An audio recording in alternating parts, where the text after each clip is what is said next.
Good morning po sa bawat isa. At tunay nga po na ang Panginoon ay mabuti. Amen. So, ang pag-ibig po ng Diyos ay Kanyang ipinadarama sa atin sa lahat ng sitwasyon ng ating buhay. Ang Kanya pong pag-ibig ay hindi po nalilimitahan ng anumang sitwasyon o maging ng anumang panahon na katulad ng mga tao na ipinagdiriwang lamang ang pag-ibig dito sa mundo tuwing buwan po ng February. No? February lang, sino mga nakipag-date kahapon? Limited yung pag-ibig ng tao. No? Pag February, no? Nauubos ang mga bulaklak, nauubos ang mga chocolates, pati sa mga kainan, wala ka talagang lahat nakabook. No? Kasi damang-dama nila ang pag-ibig tuwing February. No? Subalit ang Panginoon, lahat ng sitwasyon, lahat ng panahon, ang pag-ibig ng Diyos ay hindi po nagbabago. Hindi po ganun ang pag-ibig ng Diyos na katulad ng tao. No? Walang duda na iniibig tayo ng Diyos because love is not just an attribute of our God, but God is love. Amen? Ang pag-ibig ay hindi lamang katangian ng Diyos, kundi ang Diyos mismo ay pag-ibig. Sabi po ng 1 John 4:16, nalalaman nating tayo'y iniibig ng Diyos at lubos tayong nananalig sa katotohanan ito, ang Diyos ay pag-ibig. Ang nagpapatuloy sa pag-ibig ay nananatili sa Diyos at ang Diyos ay nananatili naman sa Kanya. Napakalinaw po. Ang Diyos ay pag-ibig. Nalalaman natin tayo iniibig ng Diyos. At lubos tayong nanunalig sa katotohanan ito, ang Diyos ay pag-ibig. At kahit ng mga panahong ang tao po ay nahulog sa pagkakasala, ang pag-ibig ng Diyos ay nananatili. Mas lalo pong pinatunayan ng Diyos ang kanyang dakilang pag-ibig ng kanyang suguin, ang kanyang bugtong na anak na si Jesucristo upang tubusin tayo sa ating mga kasalanan sa pamamagitan ng kanyang paghihirap sa krus. Sabi po ng Romans 5:8, ngunit pinatunayan ng Diyos ang kanyang pag-ibig sa atin nang mamatay si Kristo para sa atin noong tayo'y makasalanan pa. But God demonstrates His own love for us in this, while we were still sinners, Christ died for us. Ganun po kadakilang pag-ibig ng Diyos. Hindi kayang baguhin. Nagkasala ka, nagkasala ang tao, subalit lalong pinatunayan ng Diyos ang kanyang pag-ibig, ng kanyang suguin, ang kanyang pinakamamahal at kaisa-isang anak na ating Panginoong tagapagligtas na si Jesucristo upang ikaw at ako ay magkaroon po ng buhay na walang hanggan at magkaroon ng kapatawaran sa lahat po ng mga kasalanang ating pong nagagawa. No? Ganon kadakila ang pag-ibig. Ganon kadakila ang pag-ibig ng Diyos. Hindi kayang baguhin ang sitwasyon. Lumayo man tayo, ang pag-ibig ng Diyos ay nananatili pong hindi yan magbabago sapagkat ang Diyos ay pag-ibig. Ang tanong, kumusta naman ang ating pag-ibig sa Diyos? Mahal ba talaga natin ang Diyos? Ngayong umaga po, tingnan po natin ang isang iglesia na siniyasat ng Panginoon kung ano ang kalagayan nila pagdating sa kanilang pag-ibig sa Diyos. Basahin po natin ang ating teksto sa matatagpuan po sa Pahayag 2, Revelation 2:1-5. Sabi po dito, isulat mo sa mga anghel ng iglesia ng Efeso. Ito ang sinasabi ng may hawak ng 7 bituin sa kanyang kanang kamay at lumalakad sa gitna ng 7 ilawang ginto. Alam ko ang mga ginagawa mo. Lahat po alam ng Panginoon. Sabi po dito, alam ko ang mga ginagawa mo. Ang iyong mga pagpapagal at matyagang pagtitiis, alam kong hindi mo kinukonsinti ang masasamang tao. Sinubok mo ang mga nagsasabing sila'y apostol at napatunayan mong sila'y huwad. Alam ko ring matyaga ka, nagtiis ng maraming hirap alang-alang sa akin at hindi ka sumuko. Subalit may isang bagay na ayaw ko sa iyo. Iniwan mo na ang pag-ibig mo noong una. Alalahanin mo ang dati mong kalagayan. Pagsisihan mo at talikuran ng iyong masasamang gawa at gawin mong muli ang mga ginagawa mo noong una. Kapag hindi ka nagsisi, pupunta ko diyan at aalisin ko sa nalalagyan ang iyong ilawan.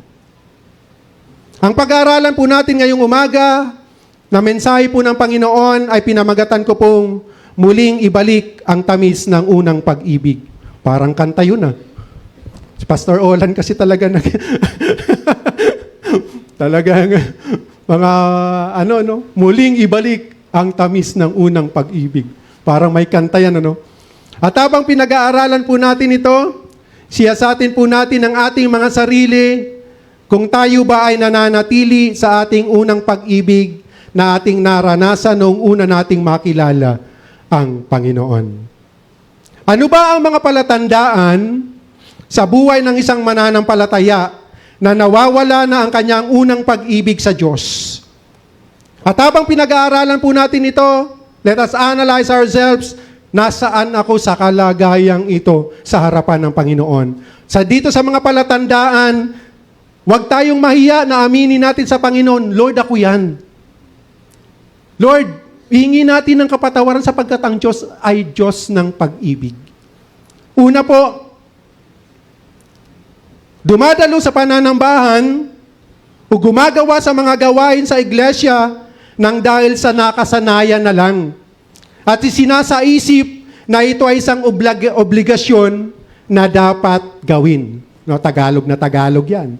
Kasi wala tayong foreigner ngayon.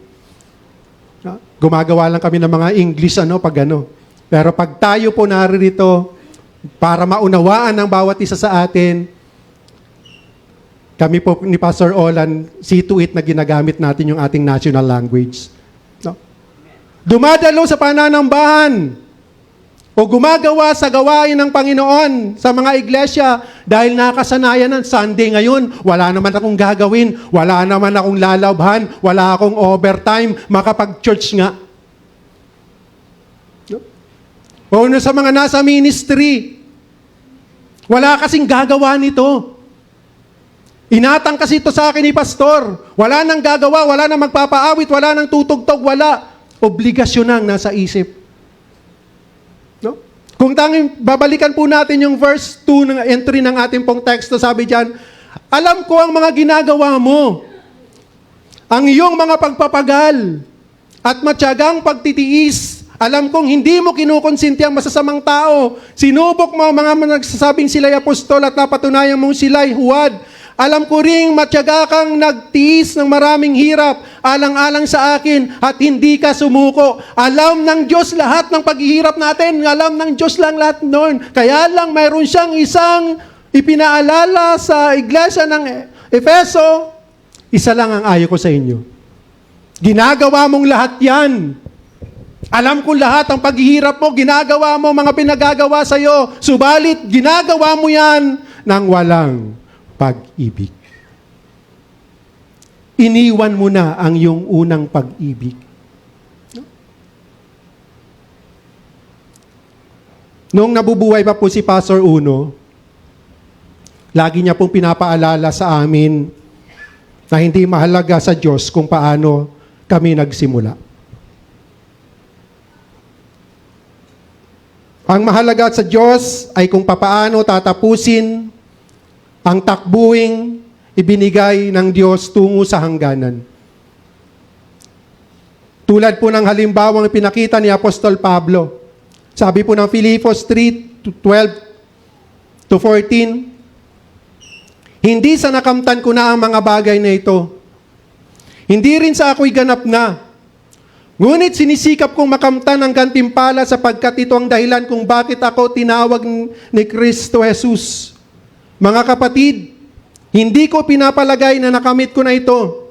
Ngunit isang bagay ang ginagawa ko. Habang nililimot ko ang nakaraan at sinisikap na marating ang layuning nais kong makamtan, nagpupunyagi ako patungo sa hangganan upang kamtan ang gantimpala ng pagkatawag sa akin ng Diyos sa pamamagitan ni Kristo Jesus, ang buhay na nasa langit. Yun po yung paalala lagi ni Pastor Uno sa amin kapag kami po ay kanyang kinakausap. Hindi nakatingin ng Diyos kung paano ka nagsimula. Mainit ka sa lahat ng ginagawa mo. Hindi yun mahalaga sa Diyos.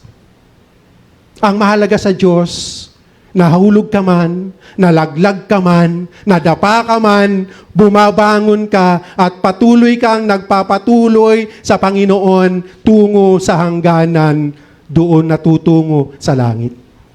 Hindi mahalaga sa Panginoon kung napakasipag mo gumawa. Hindi mahalaga sa Panginoon kung lagi kang nasa iglesia. Subalit ang puso mo naman ay wala sa harapan ng ating Panginoon. Na lahat lang ginagawa natin is a part of obligation. Hindi na part of our love to worship and to serve God, our Lord. No? Hindi po yun mahalaga sa Panginoon. Kaya tingnan natin ang ating mga sarili. Kung paano natin pinaghandaan kahapon. Nagbigay tayo ng mga chocolates, ng mga bulaklak sa ating mga minamahal. How about our Lord?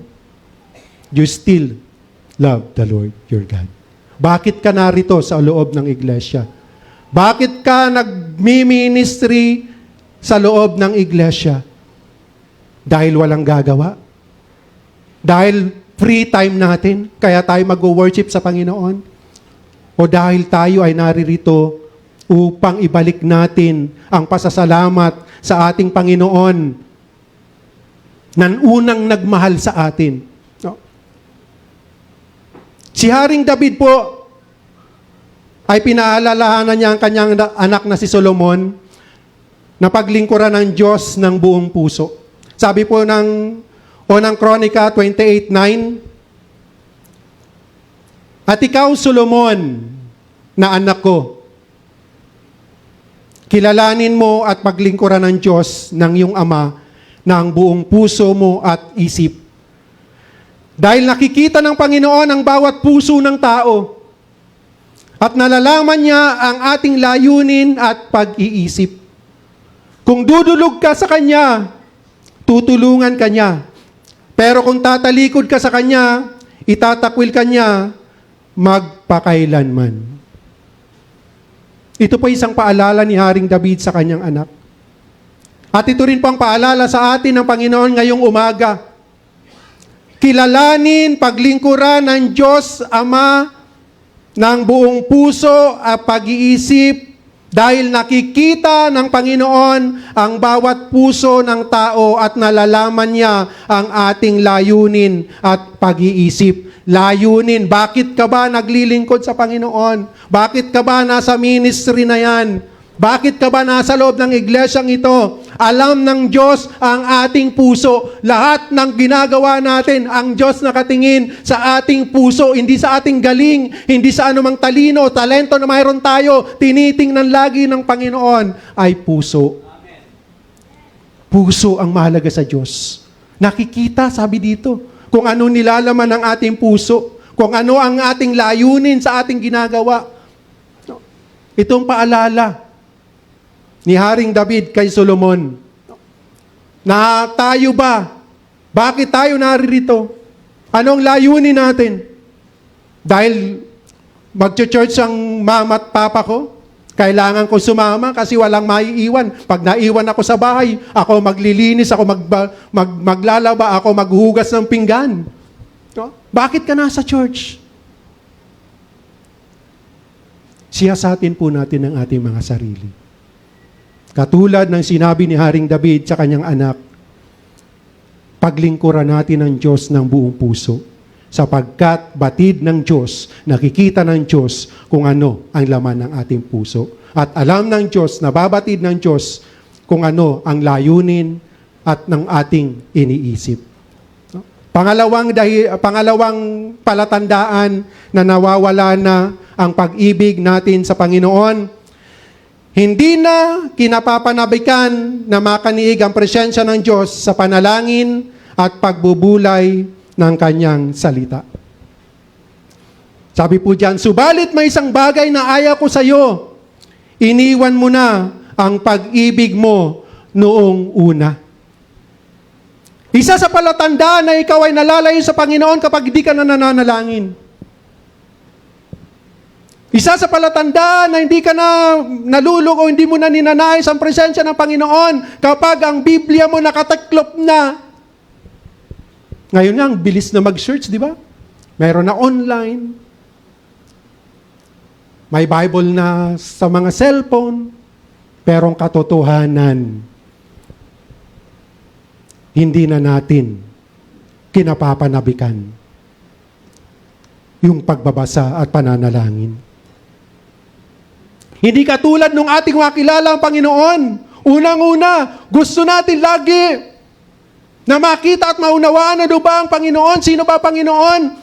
Nung una nating tinanggap siya, gusto natin lagi natin siyang kasama. Subalit, ang sabi ng Panginoon, isa lang ang ayaw ko sa iyo. Iniwan mo na ang iyong unang pag-ibig. Mga kapatid, napaka-importante ang pananalangin. Napaka-importante ang pagbabasa ng salita ng Panginoon. Sapagkat ang salita ng Panginoon, yan ang ating gabay laban sa mundong ito. Lahat makikita mo na sa social media. Kaya marami mga kabataan ngayon ang may mental health. Kasi ang social media sabay ng mundo, no? At pag dyan tayo nakatingin, and without yung pagkaing spiritual, lahat yan ay tunay na malalayo tayo sa Panginoon. At ang nakikita natin, napakagulo na ng mundo, ano na ang panahon, ano na, no? Ang dami ko pong nakikita sa social media.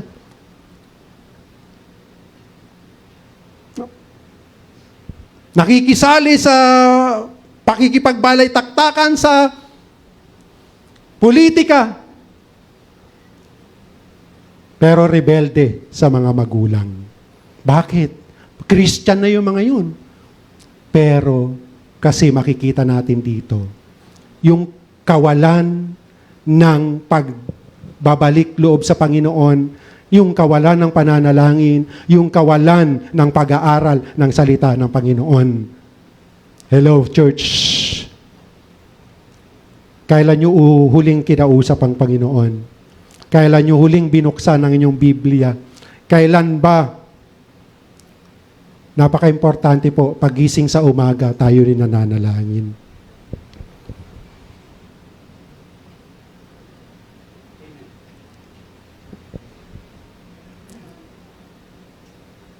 Kung wala kayong panahon na magbukas ng Bible, tingnan nyo lang yung pinupost ni Pastor Olan doon sa group chat.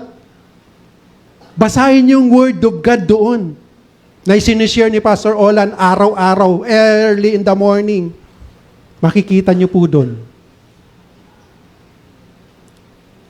ang mga bagay pong yun. Napakahalaga po. Dito po kasi makikita natin na tayo nananabik. Pagising sa umaga, Lord, salamat sapagkat ako'y buhay. Gabayan niyo po ko, Panginoon, sa lahat ng aking gagawin. Makapagbigay po nawa ng kaluguran ng aking gagawin. Siyasatin niyo po ang aking puso. Ito po bang aking gagawin ay para sa inyong kapurihan. Kahit saan ka, nasa school ka, nasa trabaho ka, everything you do it for the glory of God. Ganun ang totoong nagmamahal sa Diyos. Pero kung wala na yan, ginagawa mo na lang out of your obligation, lahat ng lang ginagawa. Hindi mo na kinukonsult ang Panginoon, nagdidesisyon ka na lang sa iyong buhay, ito ang gagawin ko to, but hindi mo naman hinihingi. Hindi mo naman sinasabi. Ang Diyos po, Panginoon, walang alipin na gumagawa sa kanyang sarili lang without knowing. Yung nais ng kanyang Panginoon. Meron ba kayo nakita? Kahit sa trabaho na lang, liitan na lang natin para maunawaan natin. Meron ba tayong ginawa na hindi natin pinaalam sa boss natin? Meron ba tayong dapat gawin? Boss, naipasa ko na yan. Wala naman ako sinabing ipasa mo yan. Boss, diba? Pag ginawa natin yon, mas mataas pa ang tingin natin sa sarili natin kaysa doon sa boss. And the same manner, kapag ginawa natin ang anumang bagay without asking the guidance of God, hindi natin siya Panginoon. Panginoon natin ang ating sarili. Kaya makikita natin, nananabik pa ba ako na makaniig ang presensya ng Panginoon, katulad ng pinag-aralan, dinala ko kay Moses, no? Every time, sa kanyang buhay, nagtayo siya, na kung saan doon niya pupuntahan sa tabernakulo, ang Panginoon, kakausapin niya doon sa lahat ng kanyang pinagdadaanan, lahat ng nangyayari sa kanyang buhay, walang hindi siya pumapasok doon upang kausapin ng Panginoon sapagkat ang nais ni Moses ay ang presensya ng Panginoon. Sa lahat ng kanyang plano, ang presensya ng Panginoon ang una. Amen? Pangatlo, na mga palatandaan na ang ating pag-ibig ay nawawala na. Nawawala ang liwanag ng Diyos sa kanyang buhay at muling nasisiyang gawin ang mga makamundong bagay. Kapag nawala na yung naisin mo na lumapit sa Panginoon, subalit natutuwa at nasisiyan ka na muli doon sa mga bagay na nakikita mo, sa mga narito sa mundo, yan ay isang palatandaan na ang iyong pag-ibig sa Panginoon ay nawawala na. 2 Peter 2:20-22, sabi po dito, sapagkat kung nakatakas na sa kasamaan ng sanlibutan ang mga taong kumilala kay Jesucristo na Panginoon at tagapagligtas, ngunit muli silang naakit sa dating masasamang gawain at tuluyang mahulog dito, ang magiging kalagayan nila ay masaol pa sa dati. Mabuti pang hindi na nila nalaman ang daang matuwid, kaysa pagkatapos malaman ang banal na utos na itinuro sa kanila, ay talikuran nila ito. Ang nangyari sa kanila ay nagpapatunay na totoo ang mga kasabihang ang aso, pagkatapos sumuka ay muling kinakain na ang nailuwana, at ang baboy na pinaliguan ay bumabalik sa putikan. Ang sabi po dito, kapag nawala na ang pag-ibig mo sa Diyos, kinapapanabikan mo ng muli yung mga bagay na nakikita mo sa mundo. Yung dati mong tinalikuran nung makilala mo ang ating Panginoon, muli mong binalikan sapagkat ito muli nagbibigay sa iyo ng kasiyahan. Tandaan po natin mga kapatid, ang ating buhay ay spiritual battle. May labanan. May labanan. Yun yung sinasabi ni Apostol Pablo, working out your own salvation. Ibig sabihin, gumawa tayo, lumaban tayo, hindi para maligtas sapagkat ang kaligtasan ay ibinigay na sa atin ng Panginoon. Subalit yung part natin, working out your own salvation, to stay in the presence of God.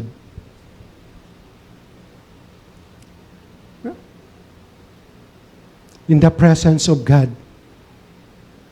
Sabi po dito, di ba? Sapagkat kung nakatakas na sa kasamaan ng sanlibutan ang taong kumikilala kay Hesus Kristo na Panginoon at tagapagligtas, ngunit muli siyang maakit sa dating masasamang gawain at tuluyang nahulog dito, ang magiging kalagayan nila ay masahol pa sa dati. Pero ang Panginoon po ay Diyos ng mahabagin, Diyos ng pag-ibig.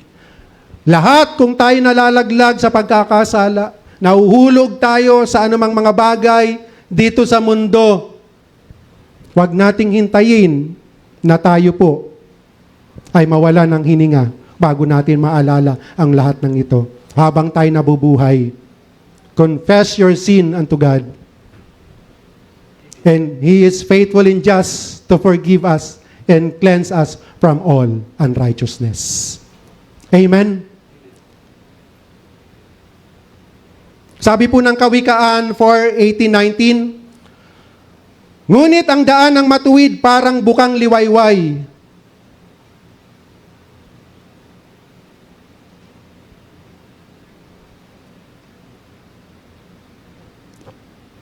Ang daan ng masamay sumisikat sa kadiliman at hindi niya makita kung saan siya nabuwal.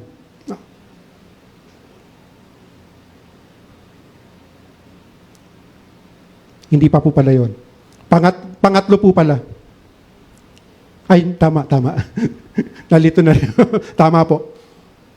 Sabi po dyan, ngunit ang daan ng matuwid parang bukang liwayway, tumitindi ang liwanag habang ito'y nagtatagal. Ang daan ng masamay pusikit sa kadiliman ni hindi niya makita kung saan siya nabubuwal. No? Tayo mga Kristiyano dapat nakikita na nagliliwanag sa atin ang liwanag ng ating Panginoon. Dapat nakikita sa atin, no?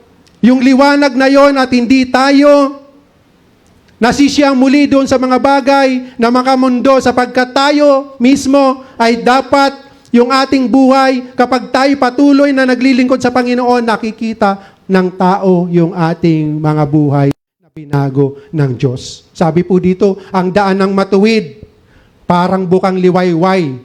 Tumitindi ang liwanag habang ito ay nagtatagal. Yung Kristiyano pala na totoong naglilingkod sa Panginoon, tumitindi ang liwanag habang tumatagal na naglilingkod sa Panginoon. Hindi umaandap-andap.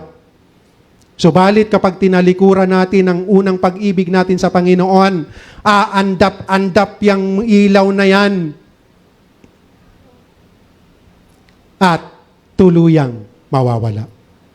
Sabi po ng verse 5b, kapag hindi ka nagsisi, pupunta ko dyan at aalisin ko sa kinalalagyan ang iyong ilawan. Ang nais lang naman ng Panginoon, pagsisihan natin. Anumang mga bagay na nagpapalayo sa atin sa Panginoon, ang nais lang ng Panginoon, pagsisihan natin. Ginawa na ng Panginoong Jesucristo pinakamahirap. Lahat ng pinakamahirap na dapat ipapataw sa atin, ginawa ng lahat ng Panginoong Jesucristo sa krus ng Kalbaryo. At habang tayo dito nasa mundo, lahat tayo nagkakasala. Walang hindi nagkakasala habang nandito tayo sa mundo. Subalit, ang nais lagi ng Panginoon, pagsisihan natin ang lahat ng ating mga nagagawang kasalanan upang yung liwanag ng Panginoon ay manatili sa ating mga buhay. Pang-apat na dahilan na nawawala na o yung mga palatandaan na nawawala na ang pag-ibig mo sa Panginoon, nagiging batayan ng sariling galing, karunungan at mga talento na nagiging daan na maging mapagmataas sa iba. Nasa church, lalo na sa mga nagmi-ministry, tingnan natin ang ating mga sarili, tingnan natin ang ating mga puso. Nagiging batayan ba natin kaya tayo naglilingkod sa Panginoon? Dahil ang galing kong magpaawit, ang galing kong tumugtog. Wala ang mga yan kung hindi ako magaling sa IT. Hindi makukumpleto yung mga mensahe ng mga pastor, hindi yan may pa-flash kung wala ng IT. Kasi expert ako sa IT. Wala nang magpapaawit, walang kwentang iglesia kung walang magpapaawit. Ang galing ko magpaawit. Kung wala ako, kulang ang church. No. Even without us, ang Diyos ay mananatiling Diyos magpakailanman. At ang sabi ng Panginoon, kahit yung mga bato na yan, kaya niyang paawitin. Kahit walang gagawa niyan, lahat ay maglalagay ang Panginoon. Pero kapag nandun na tayo sa pagmamayabang, nandun na tayo sa taas, nang tingin natin sa ating sarili, I am holy than you. I am faithful than you. I am more talented than you. Tingnan po natin, hindi na sa Panginoon yan. Nakikita natin lagi yung mali ng iba. Hindi po sa Panginoon yan. Sabi po ng Luke 18, 9-14, sinabi rin niya ang talinghagang ito sa mga taong matuwid ang tingin sa sarili at tinahamak naman ang iba. May dalawang lalaking pumasok sa templo. Siya sa atin po natin to, dalawa to pumasok sa templo. An example ng ating Panginoon. Upang manalangin.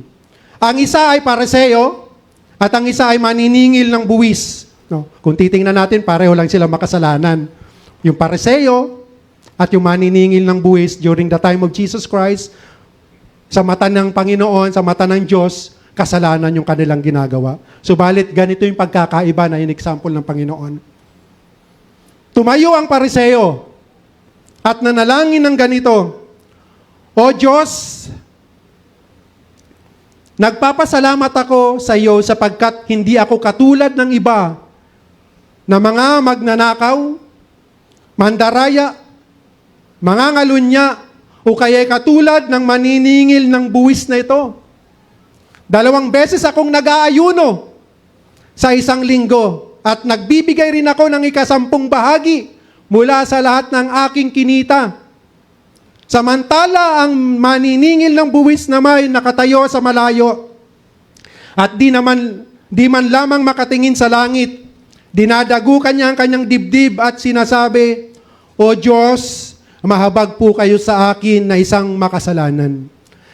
Sinasabi ko sa inyo, ang lalaking ito ay umuwing matuwid sa harapan ng Diyos at hindi ang pariseo sapagkat ang sino mang nagmamataas ay ibababa at ang nagpapakababa ay itataas. Ano po bang example na pinakikita dito ng Panginoon? Parehong makasalanan.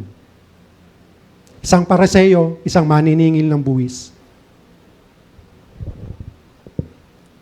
Yung ang tingin sa sarili, tinuturo niya.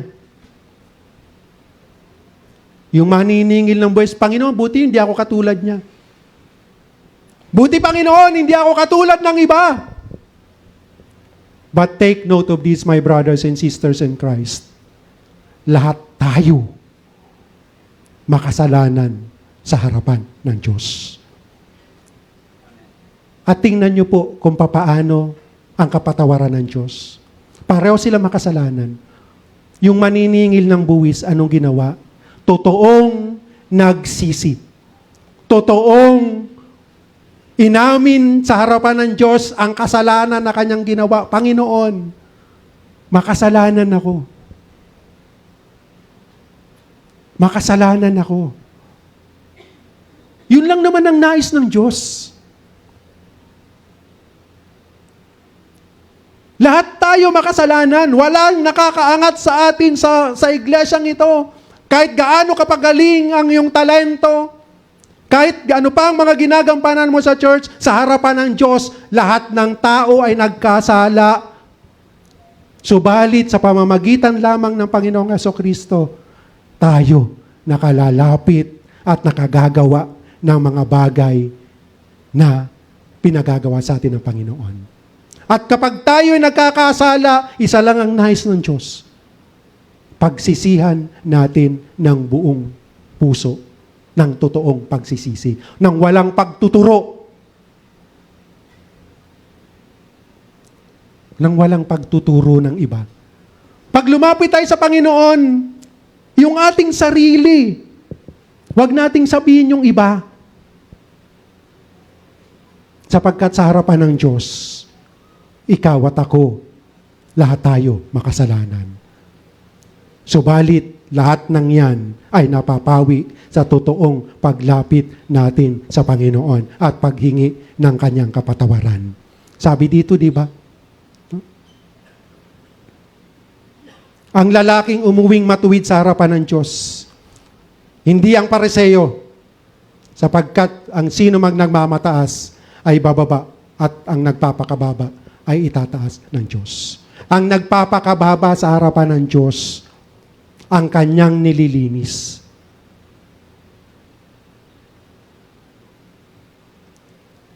At hindi ang nagpapakataas. Lord, dito lang, sabi nga nung isang post doon sa Facebook, ang Diyos ay matuwid, sabi niya. Pwede bang mapunta pareho sa impyerno o yung nagnakaw ng 10,000 at 100 million?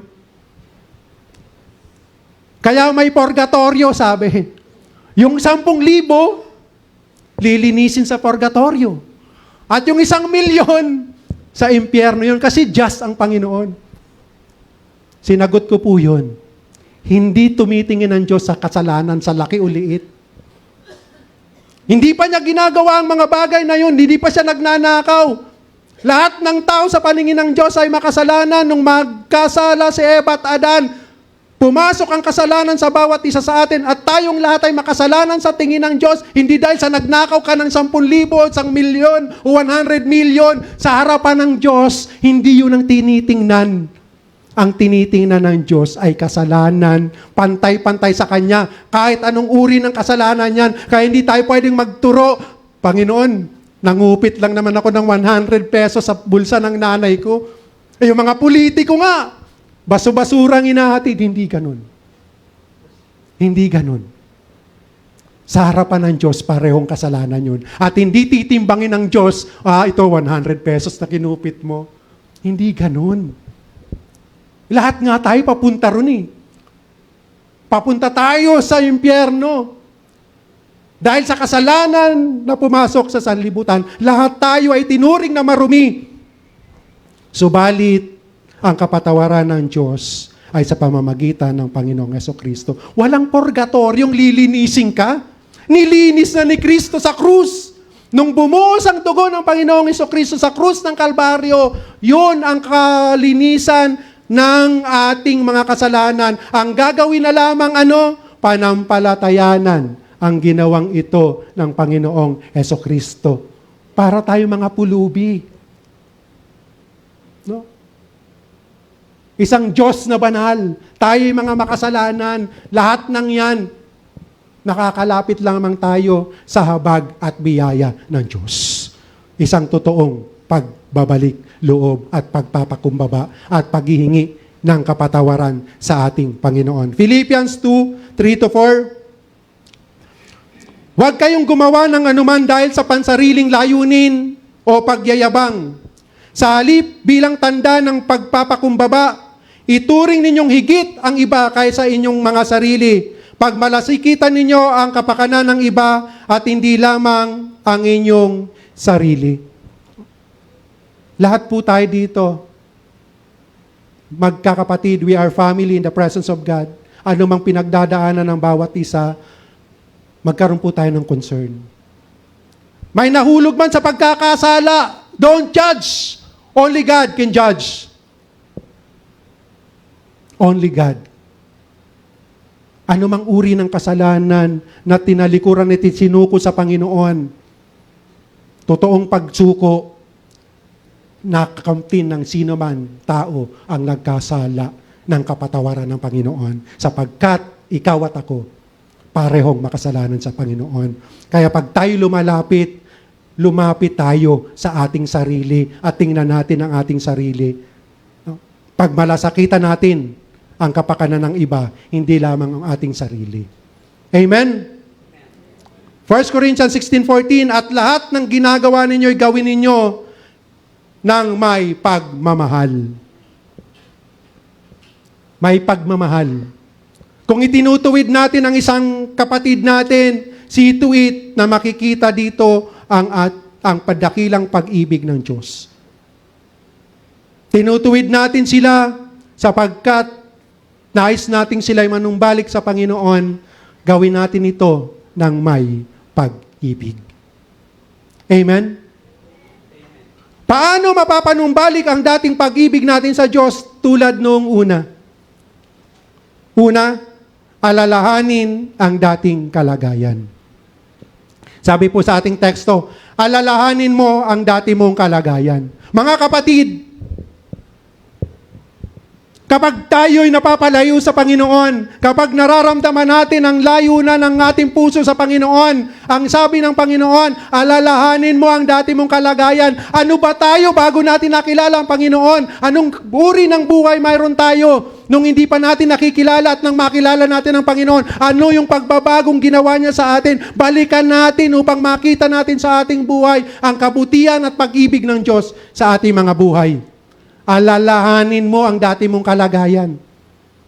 Ephesians 2, 1-10. Sabi po dito, itong unang kalagayan pinaalala ni Pablo. Noong una'y patay kayo dahil sa inyong mga pagsuway at mga kasalanan. Noong una, lahat tayo patay. Ibig sabihin ng patay, wala tayong ugnayan sa Panginoon. Patay tayo spiritual dahil sa kasalanan. Yun tayo. At dahil patay tayo sa kasalanan, lahat tayo ay papunta sa pangwalang hanggang kaparusahan sa impyerno. Ito ang nais ipaalala sa atin. Ano ba ang kalagayan mo noong una? Lahat tayo papunta sa pangwalang hanggang kaparusahan. Ang sabi ng Panginoon doon sa Ephesian Church, alalahanin mo ang dati mong kalagayan. Lahat. For all have sinned and fall short of the glory of God. For the wages of sin is death.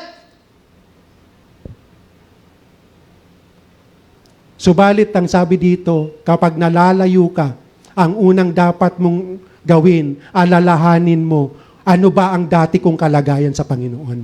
No? Noong una'y patay kayo dahil sa inyong mga pagsuway at mga kasalanan. Sinusunod ninyo noon ang masasamang takbo ng mundong ito at napailalim kayo sa pinuno ng mga kapangyarihan sa himpapawid. Mga espiritong nag-ahari sa mga taong ayaw sakop sa Diyos.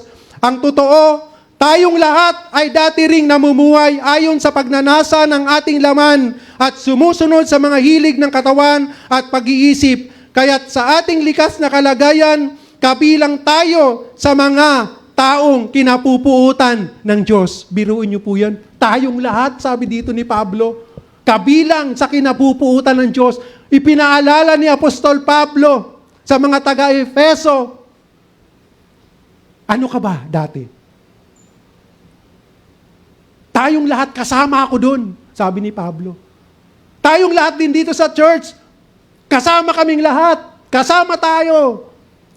Leader ka man, pastor ka man, o tagapakinig ka dyan, lahat tayo, sabi dito, lahat tayo'y makasalanan sa harapan ng ating Panginoon. Kaya't sa ating likas na kalagayan, kabilang tayo sa mga taong kinapupuutan ng Diyos. Sabi po ng verse 4, subalit, napakasagana ng habag ng Diyos at napakadakila ng pag-ibig niya sa atin.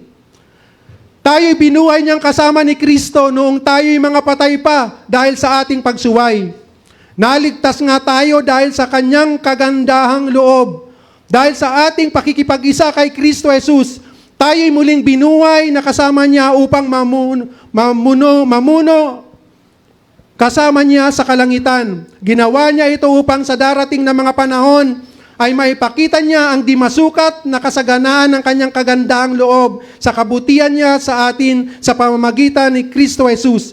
Sapagkat dahil sa kagandahang loob ng Diyos, kayo ay naligtas sa pamamagitan ng pananampalataya at ito'y kaloob ng Diyos, hindi mula sa inyong sarili, hindi ito bunga ng inyong mga gawa, kaya't walang may pagmamalaki ang sinuman. Kung ano tayo ngayon ay gawa ng Diyos at sa pagkakipag-isa natin kay Kristo Jesus ay nilikha niya tayong para sa mabubuting gawa na hinanda niya noong una pa man upang gawin natin dahil sa kagandahang loob ng Diyos.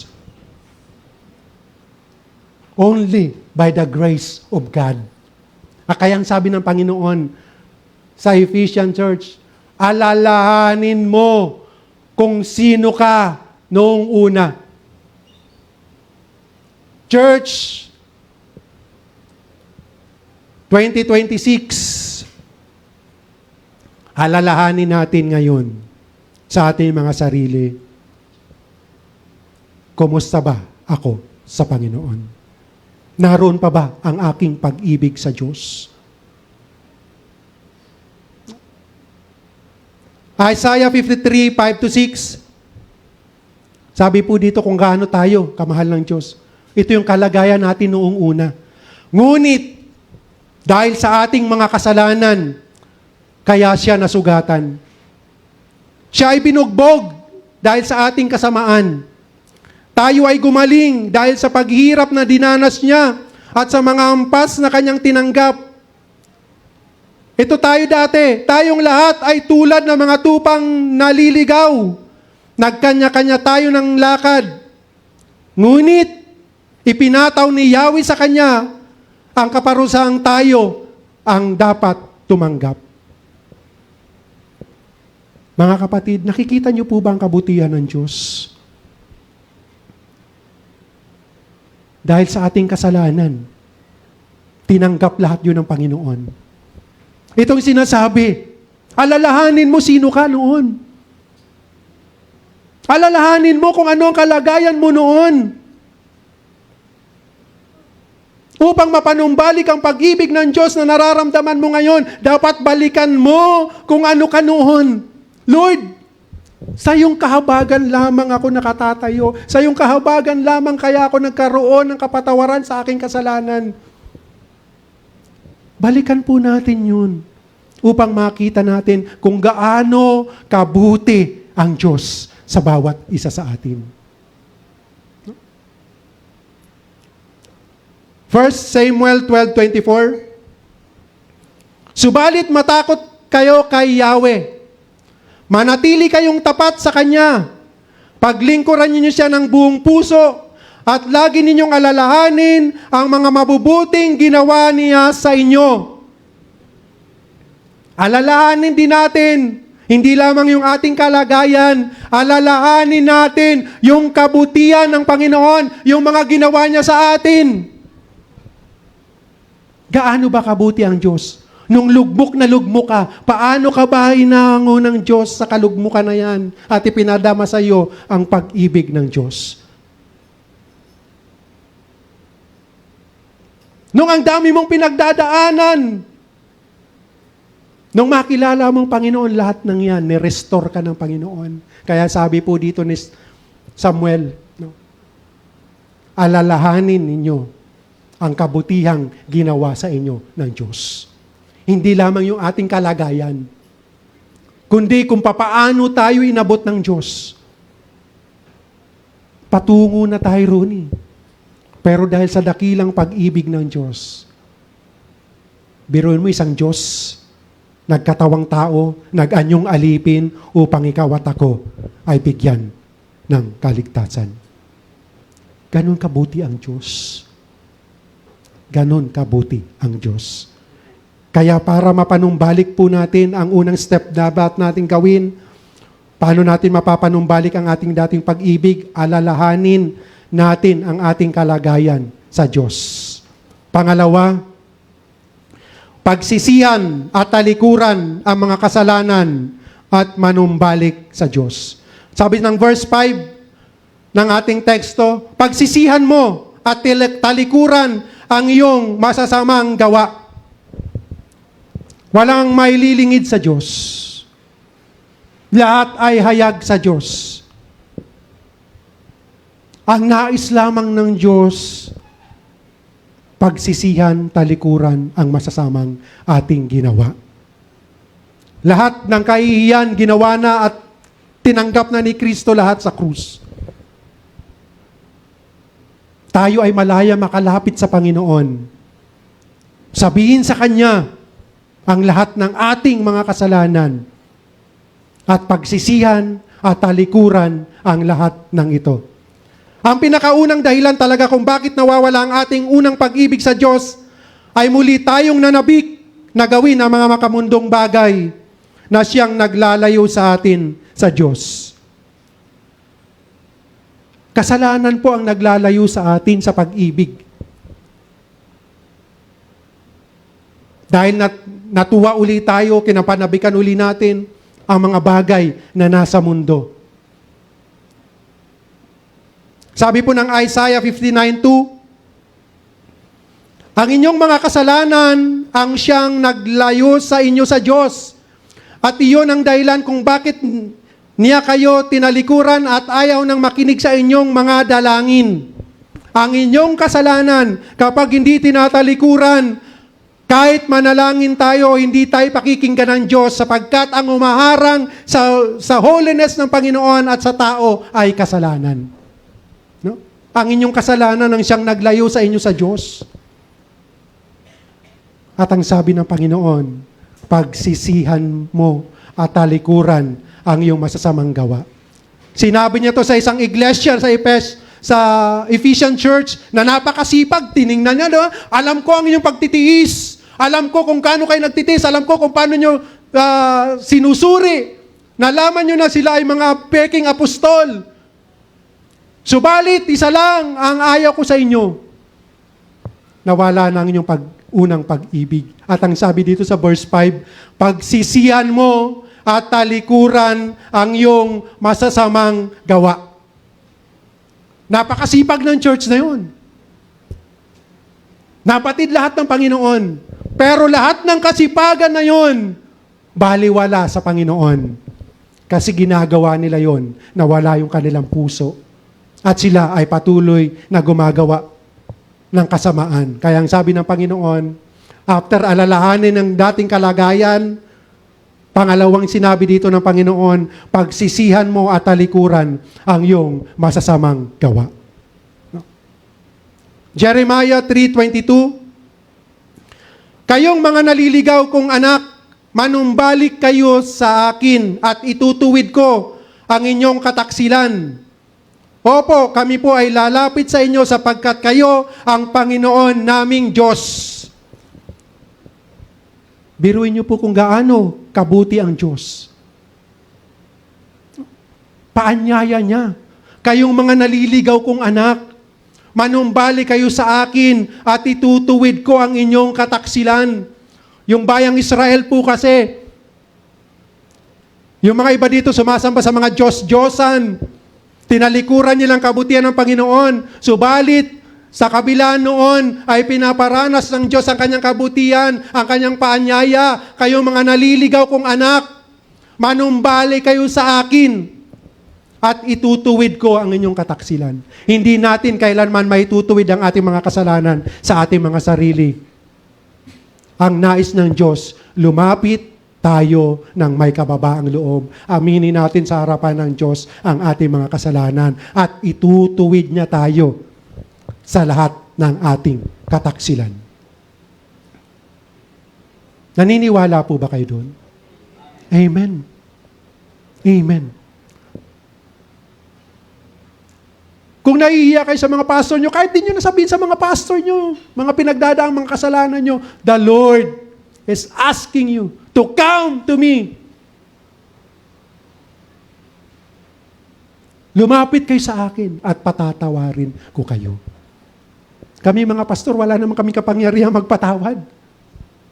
Mga leaders, walang kapangyarihan. But, ang Diyos, malaya tayo makalapit at tumingin ng kapatawaran sa Kanya at tayo'y bibigyan ng kapatawaran ng Diyos sapagkat lahat ng yan ay ginawa na ni Kristo sa krus ng Kalbaryo. 1 Samuel 12:20, sabi dito, huwag kayong matakot, sabi ni Samuel, kahit malaki ang pagkakasala ninyo kay Yahweh. Huwag kayong lalayo sa Kanya. Ang kailangan ay paglingkuran ninyo siya ng buong puso. Huwag ninyo siyang tatalikuran. Ang tendency kasi sa tao pag nagkasala, mawawala na sa church. Lalayo na. Sino magpapatawad sa atin? Ang sabi dito, huwag daw matakot. Kahit malaki ang pagkakasala ninyo kay Yahweh, hindi doon nakatingin ng Diyos. Sabi ko nga sa example kanina, 10,000 saka 100 million. Parehong kasalanan ng Panginoon, ng taong ginawa yon. Sa panangin ng Diyos, hindi tinitimbang ang kasalanan. Lahat ng kasalanan sa harapan ng Diyos, kasalanan. Pero, ang sabi dito, kahit gaano kalaki ang pagkakasala natin kay Yahweh, huwag kayong lalayo sa Kanya. Ang kailangan ay paglingkuran ninyo siya ng buong puso. Huwag ninyo siyang tatalikuran. Kapag tinalikuran natin ang Diyos, dahil sinasabi natin, makasalanan ako, hindi ako karapat-dapat sa Panginoon. Sino ba tayo na karapat-dapat sa Diyos? Sino bang makapagtataas dito ng kamay na tayo ay karapat-dapat sa Panginoon? Wala. Ang karapat-dapat sa Diyos ay ang pusong nagsisisi. Pusong nanunumbalik sa Diyos. Puso na nagpapalinis sa Diyos. Yun ang karapat-dapat sa Diyos. Walang sino mang tao na karapat-dapat dahil sa mabuting gawa natin. Hindi tayo nagkakasala sa tingin natin. Ba't hindi po yun? Sabi dito, gaano man kalaki ang inyong nagawang kasalanan, huwag kayong lalayo sa Diyos. Paglingkuran nyo ang Diyos, huwag niyong tatalikuran ng Diyos, bagkos isuko nyo. Tinanggap na ni Kristo lahat ng hirap. Gaano man kalaki ang kasalanang hawak mo sa iyong buhay, handa ang Diyos magpatawad sa lahat ng taong nais manumbalik sa Panginoon. Mga awit, 51, medyo mahaba-haba po ito, 1 to 17. Sabi po dito ng psalmist, si Haring David po ang sumulat dito, ako'y kaawaan mo, o mahal kong Diyos, sang-ayon sa iyong kagandahang loob. Mga kasalanan ko'y iyong pawiin, ayon din sa inyong pag-ibig sa akin. Linisin mo sana ang aking karumihan, at patawarin mo aking kasalanan. Mga pagkakasala ko'y kinikilala, di ko malilimutan, laging alaala. Sa iyo lang ako nagkasalang tunay, at ang ginawa ko'y di mo kinalugdan. Kaya may katwiran ka na ako'y hatulan, marapat na ako'y iyong parusahan. Ako'y masama na buhat ng isilang, makasalanan na ng ako'y iluwal. Tingnan niyo po yan. Kung gaano po tayo sa harapan ng Panginoon, sabi po dito ni Haring David, mula nang siya isilang, makasalanan na siya. Makasalanan na siya nang siya iluwal. Nais mo sa akin isang pusong tapat, puspusin mo ako ng dunong mong wagas.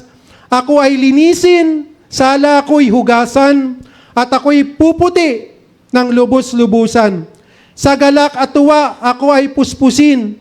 Butong nangihinay, muling palakasin. Ang kasalanan ko'y iyo nang limutin. Lahat kong nagawang masama ay pawiin. Isang pusong tapat sa aking likhain. Bigyan mo, O Diyos, ng bagong damdamin. Sa iyong harapay huwag akong alisin. Iyong banal na espiritu ay paghariin. Ang galak na dulot ng iyong pagliligtas, ibalik at ako po'y gawing mong tapat.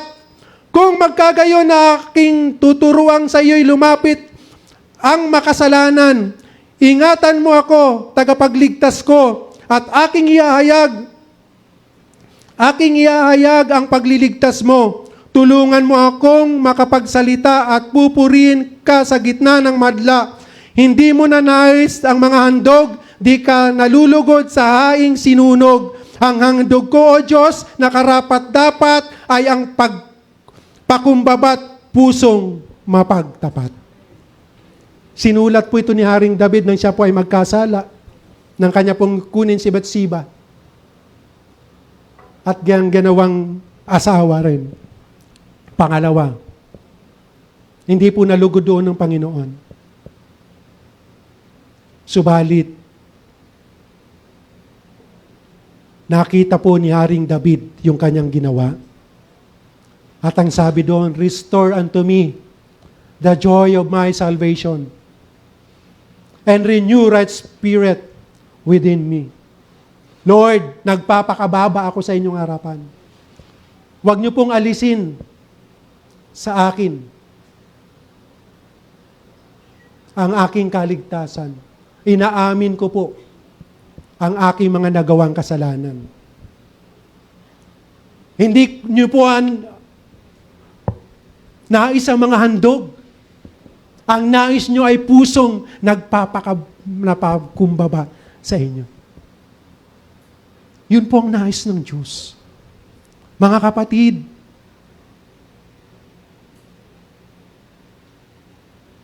pangalawa na pinapagawa sa atin ng Panginoon, pagsisihan natin at talikuran ang ating mga nagawang pagkakasala. At handa ang Diyos na magpatawad sa sino mang ang tao'y nagsisisi.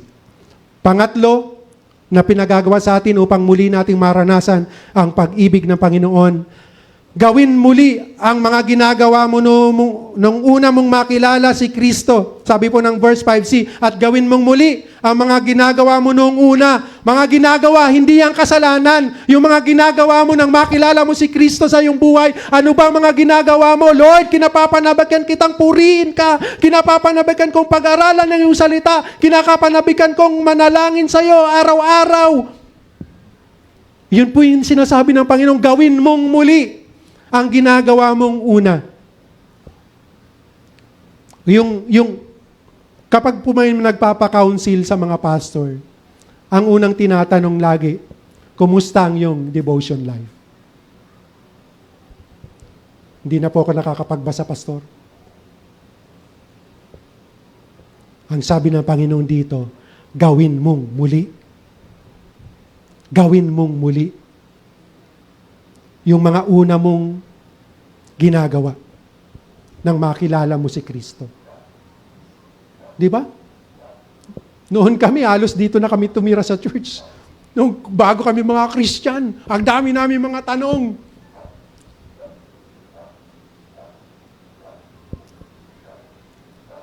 Gusto namin nagpupuri lagi sa Panginoon.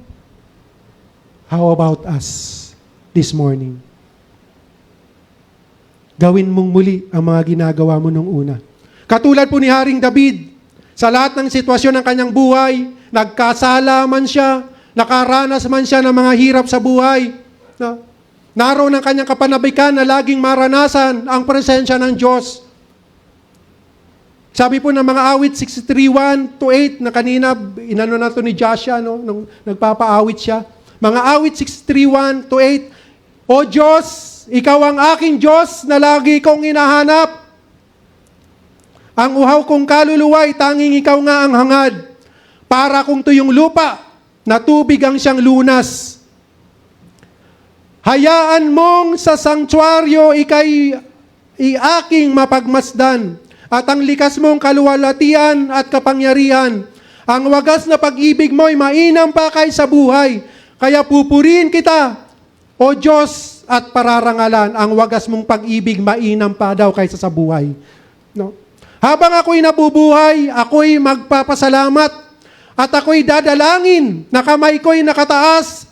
Itong aking kaluluwa'y tunay na masisiyahan. Magagalak na umawit ng papuring iaalay.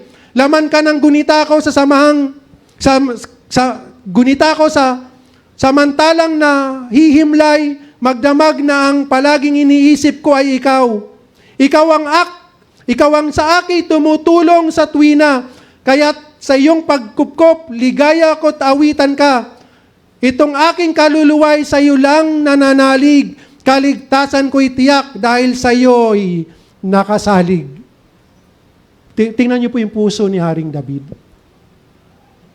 Sa kabila na siya po ay nahulog sa pagkakasala, subalit, hindi po siya lumayo sa Diyos. Hindi siya tumigil. Bagkus, patuloy siyang naglingkod sa Panginoon. And every situation of his life, patuloy siya. Nung makita niya ang kasalanan niya, lumapit siya sa Panginoon. Inamin niya sa Panginoon ang kasalanan. At lahat ng nangyayari sa kanyang buhay, wala siyang ibang nais, kundi ang makapiling at manatili sa presensya ng Panginoon. Mga kapatid, for us to stay in the love of God, sabi po dito, gawin mong muli ang mga ginagawa mo noong una. Balik tayo. Sabi nga, kung saan ka nadapa, doon ka bumangon. Kung nadapa ka sa hindi pag-aaral ng kanyang salita, bumangon ka sa pag-aaral ng kanyang salita. Kung napalayo ka sa Panginoon dahil hindi ka nananalangin, bumangon ka at lumapit sa Panginoon sa pamamagitan ng pananalangin. Kung ikaw ay nawasak dahil sa iyong mga kasalanan, bumangon ka, humingi ka ng tawad sa Panginoon at ikaw ay kanyang patatawarin sapagkat ang Diyos ay pag-ibig at ang kanyang, sino mang lumalapit sa kanyang ay kanyang kinahabagan, nililinis at muling itinatayo sa kalagitnaan sapagkat ang Diyos ang siyang ating sandigan at siya lamang, kaya tayo nakalalapit sa kanya, kaya tayo nakagagawa sa kanya dahil sa kanyang dakilang pag-ibig. Wala nang iba kundi yun lamang. As a conclusion, ang pag-ibig po ng Diyos hindi nagbabago. Dahil ang Diyos mismo ay pag-ibig. Hindi po yan nagbabago. Kahit gaano kalaki ang kasalanan natin, yung pag-ibig ng Diyos, hindi yan magbabago. Kasi kung magbabago yan, mula kay Adan nang magkasala, pinatay na sana. Pwede naman siyang gumawa ng panibagong taong perfect na. Hindi na magkakasala. Pero hindi nagbago. Pinatunayan ng Diyos nung tayo makasalanan pa, namatay si Kristo sa krus upang ikaw at ako ay Kanya pong mapatawad. Kaya ang pag-ibig po ng Diyos, hindi yan nagbabago. Dahil ang Diyos mismo ay pag-ibig. At isang katotohanan na ang tao ang lumalayo sa Diyos, hindi kailanman ang Diyos. Tayo lang ang lumalayo sa Diyos. Kahit kailan, hindi ang Diyos. Kung babalikan natin yung prodigal son, no? Lumalo sa kanyang ama, pero yung kanyang ama laging naghihintay na sabi niya balang araw, babalik ang aking anak. Kung tayo man ay nagkasala, kung tayo man ay lumayo sa Panginoon, ang Diyos ay laging in-example niya sa prodigal son. We are the prodigal sons, and the Lord is our Father, who are always waiting for us to come back and renew our spiritual life para magamit ng Panginoon sa kanyang kaluwalhatian. Nawawala ang pag-ibig ng tao sa Diyos dahil sa muli nitong binalikan ng mga bagay na makapagbibigay sa Kanya ng kasiyahan sa mundo. Mga kapatid, lagi tayong magsuri ng ating mga sarili upang makita natin kung tayo ba ay dumadalo o gumagawa sa iglesyang kinabibilangan natin dahil iniisip na lang natin na ito ay isang obligasyon at hindi na dahil sa ating pag-ibig sa Diyos. Search our hearts, my brothers and sisters in Christ. Why are you here inside this church? Just to worship the Lord? Or nasa isip natin, obligasyon natin ito? Kung naiisip natin, naku, ito ay isang obligasyon na lang, magpabago po tayo sa Panginoon. Pagsisiyan ang lahat ng uri ng kasalanan. Humingi ng kahabagan sa Diyos na siyang nagbibigay sa atin ng kapatawaran at naglilinis ng ating mga kasalanan. To God be the glory. Palakpakan po natin ang Panginoon. Dakilang Diyos, aming Panginoon. Siniyasat niyo po ang iglesia ng Ephesus, Father God. Inilahad niyo po sa kanila ang kanilang mga pagpapagal, ang kanilang pagpapakahirap para po sa gawain ng iglesyang yaon, Father God. Subalit sa kabila po ng iyon, Panginoon, hindi kayo nalugod sa kanila. Sapagkat ginagawa nila yun na ang kanilang puso ay malayo sa inyo. Ginagawa nila ang kanilang mga pagpapagal sa loob ng iglesia out of obligation, not out of love. Father God, O Lord, narito kami, Panginoon, as your church, People's Missionary Church Marikina, siyasatin niyo rin po kami, Panginoon. Tulad ng pagsiyasat niyo po sa iglesia ng Ephesus, Father God. Lord, show us, Father God, O Lord, our motives, Father God, O Lord, why we are here inside this church, Father God. Kung naririto kami, Panginoon, na ang aming puso ay malayo sa inyo, patawad, Lord. Patawad, Panginoon. Kung kami, Panginoon, O Lord, ay nagkakasala sa inyo, patawad, O Diyos. Patawad, Panginoon. Lord God, hindi niyo po sinusukat ang laki o liit ng aming kasalanan. Ang tinitingnan niyo po ay ang puso na handang lumuhod, handang muling magpalinis, Panginoon, sa inyo.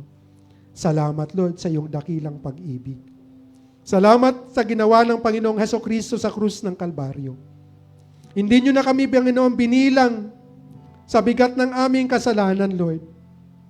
Kundi ang nakikita niyo po, Panginoon, ay ang banal na dugo na tumagas sa krus ng Kalbaryo mula sa banal na dugo ng Panginoong Hesukristo. At ang nais niyo sa bawat isa sa amin, kami po ay nagkakasala, ang nais niyo po lamang ay aming talikuran. Kami lumapit sa inyo, hihingi namin ng kapatawaran, at kayo po ang Diyos na naglilinis ng lahat ng uri ng aming kasalanan. Maraming salamat, Lord, sa lahat po ng ito, Ama. Father God, O Lord, cleanse us, Father God, O Lord. As your church, Father God, O Lord. Without you, Father God, we are nothing, Father God. All of us, Father God, O Lord, from pastors, Father God, leaders, and to all the congregations, Father God, of this church, Father God. We are humbly, Father God, O Lord, to come before your throne, Father God, to ask for your forgiveness, to ask for your guidance, to ask, Father God, O Lord, for your love and mercy. Father God, salamat, Panginoon, sapagkat hindi man kami karapat-dapat sa inyong harapan, ay patuloy niyo po kami, Panginoon, binibigyan ng pagkakataon ng kapatawaran upang hindi po namin sapitin ang kaparusahan sa pangwalang hanggan. Kaparusahan, Panginoon, sa impyerno. Salamat, Lord, sa iyong dakilang pag-ibig. Salamat, Lord, Panginoon, O Lord. Kami naririto, Ama. Bigkisin niyo kami ng pag-ibig na nagmumula po sa inyo. At sa lahat ng mga nanonood, Panginoon, let your Holy Spirit move, Father God, upon their lives, Father God, O Lord. Na makita po nila, Father God, without you, Father God, O Lord, they are nothing. Without your love, Father God, they are useless. Father God, O Lord, lahat kami, baguhin niyo. Muli niyo pong ibalik sa aming puso ang nawalang pag-ibig na naranasan namin noong una. Holy Spirit, move upon us, Father God. At tunay, Panginoon, na makapanumbalik kami sa aming dating lakad sa pangalan po ng Panginoong Hesukristo. Maraming salamat, O Lord. Ito pang aming samang-samang dalangin na may pasasalamat sa pangalan po ng Panginoong Hesukristo kaysa ng Santong Espiritu. Amen. To God be the glory po.